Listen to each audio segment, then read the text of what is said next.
Nabitin tayo, may round 2 tayo kasama ating Assistant Professor ng UP College of Media and Communication, Attorney Marichu Lambino. Professor, Attorney, good morning. Peter Atrica po joining you once again. Good morning po sa lahat. Happy Tuesday to everyone. Happy Tuesday, Attorney. Attorney Marichu, as I was saying before we were rudely interrupted. Yesterday. Okay, marami pong bumabatikos doon sa planong magpatupad nga ng Mandatory Identification Verification, MIV. Well, galing sa lahat ng sa social media users. Unang-una, ngayon ko lang napansin na ano ibig sabihin ng social media users? Is it yung mga aktibong nagva-vlog, nagpo-post, or kahit na ikaw wala lang, wala ka lang magawa? You're trolling somebody. Lahat Tama po po ba yung yun? sinabi nyo, yung pong user, kaiba po yun sa browser lang or surfer or lurker. Marami sa atin lurker. Ayan. Yung hindi tayo nagpo-post. Pero yun pong mga nagpo-post, nag-upload, ang tawag po doon na user or social media user. Yun naman pong tumitingin lang, browser or yung kadalasan lurker. Tumitingin ka lang pero hindi ka nag-engage. Yun po yung kaibahan. Ayan, may mga ganyan. So kung lurker ka Tingin-tingin o ka browser lang. ka, you don't need to register. I mean, at least in this particular proposal po.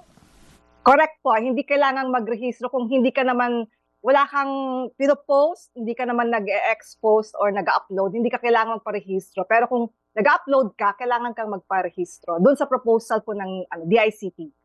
But wait, attorney, yung halimbawa, hindi naman open to the public yung aking FB account, ganon. Di ba? Private. O, private lang yan. O, syempre, magpo-post ako, mag-upload ako ng mga pictures, etc. Di ba? Pati yun, kailangan mag-rehistro, ma'am?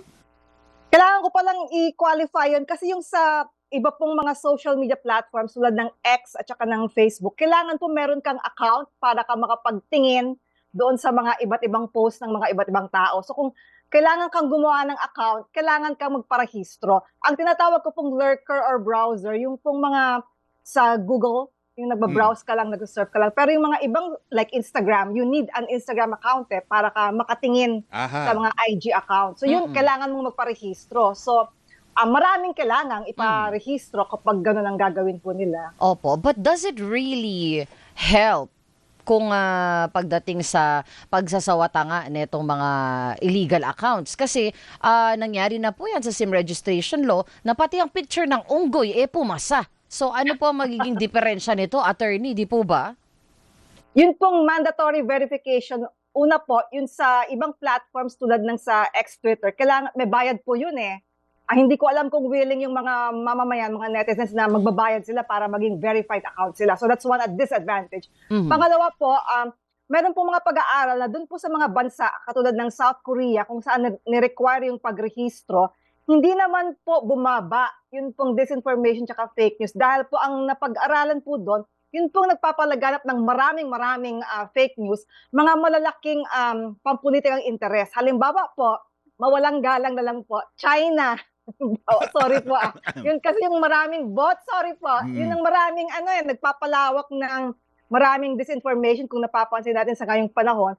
Nag-e-employ po sila ng mga PR agencies. So malaking interest ito at marami pong pera ang China, superpower to. So kahit ipa-require natin na iparehistro yon, meron siyang kakayahan. Meron siyang kakayahan na umarkila ng maraming PR agencies na magpaparehistro ng iba't ibang identities. Kaya ipo nito, masasawata yung maraming disinformation dahil yung maraming nagpapakalat. Halimbawa po sir, mawalang galang na rin po, yun pong nagpapakalat ng bring him home. Sorry po. Maraming rin po yun, mga nakarehistro rin yun. Hindi rin po yun mababawasan kasi malaking resources nila at kaya nilang mag-arkila ng maraming tao na magpaparehistro at magiging trolls. In other words, dahil marami silang resources, kaya nilang magbayad ng maraming trolls who will use their own names. Kasi parang sa pag-quick skim ko nito, attorney, parang sinabi na hindi naman bibigyan ng limitasyon kung gaano karami ang maaring maging account ng isang tao as long as verified o yun nga yung account mo nga ay pinakitaan mo ng mga government papers mo. Meron pong iba't ibang proposal. Yun pong proposal ng isang senator, ang gusto niya isa lang, isang account lang. Mhm. Pero yung iba pang proposals, walang limit. So depende po sa kung ano yung maaprubahan. Pero tulad po ng sinabi ko, kung ikaw po ay isang malaking organisasyon or malaking pampulitikang interes, halimbawa yung China, halimbawa, or iba pang grupo, kaya mong, dahil makapangyarihan ka at marami kang resources, kaya mong mag-arkila ng Mhm. maraming trolls na Mhm. maggagamit ng kanilang sariling pangalan at hindi po nito masasawata yung disinformation.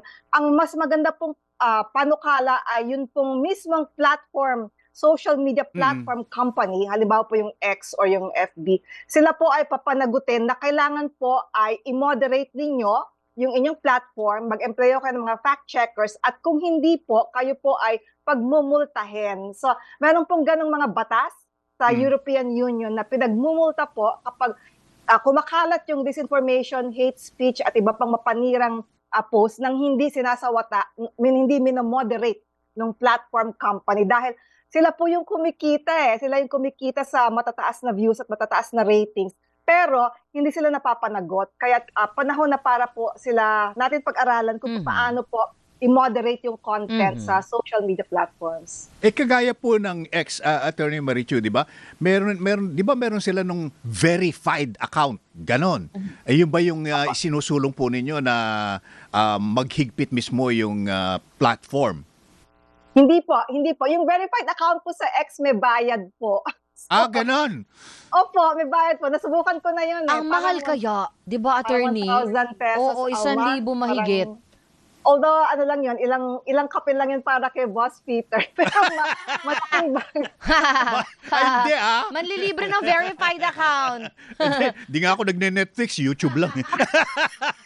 Pero ano po siya, mahal po siya. Yung magbabayad ka po ng halos 1,000 isang buwan. So, malaking gastusin po ito para sa mga ordinaryong netizens at mamamayan kung i-require natin na i-verify sila. Ang sinasabi ko po, pagmumultahin po natin kung walang ginagawang moderation na kailangan kapag fake news yon, merong rating doon na this requires fact-checking or this requires more context. Rating, hindi mo siya i-shut down, hindi mo siya i-censor, pero lalagyan mo ng footnote doon na merong rating doon. Yun po yung pinapanukala nating moderation para hindi censorship, kung hindi mas maraming education at mas maraming information kapag naglalagay ka ng mga links. You put links there na this requires more context and then you add links kung saan makikita ng mga netizen, titignan ko itong mga links na to para malaman ko kung ano yung totoong balita. Okay. One last thought on the matter, Attorney Marichuono, ha? Kasi I think you will agree with me na yung pong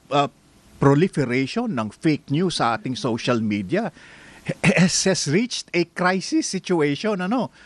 Talagang hindi mo na malaman ano ba totoo, ano ba hindi totoo. Ngayon, hindi lang yun, kundi yung mga pagmumura, yung paninirang puri, lahat nangyayari. How do we address that kung hindi tayo magpaparegister ng mga online media users or SOCMED users?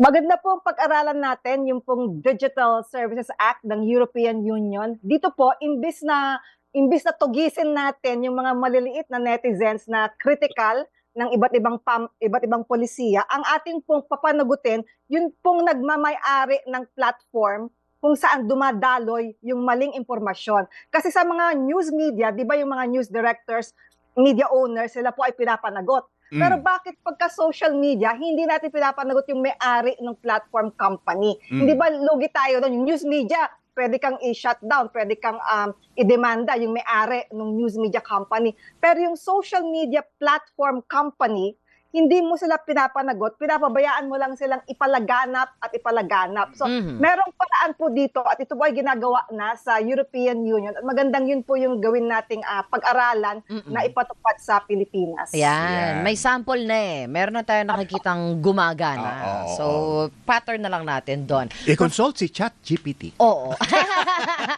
Professor, as always, maraming salamat Thank po sa you, inyo. Prof. It's a pleasure Thank you. speaking with Bye. you. Salamat po. Thank you Yan. po. Si Ayan. Attorney Marichu Lambino, Assistant Professor ng UP College of Media and Communication. Talo na tayo.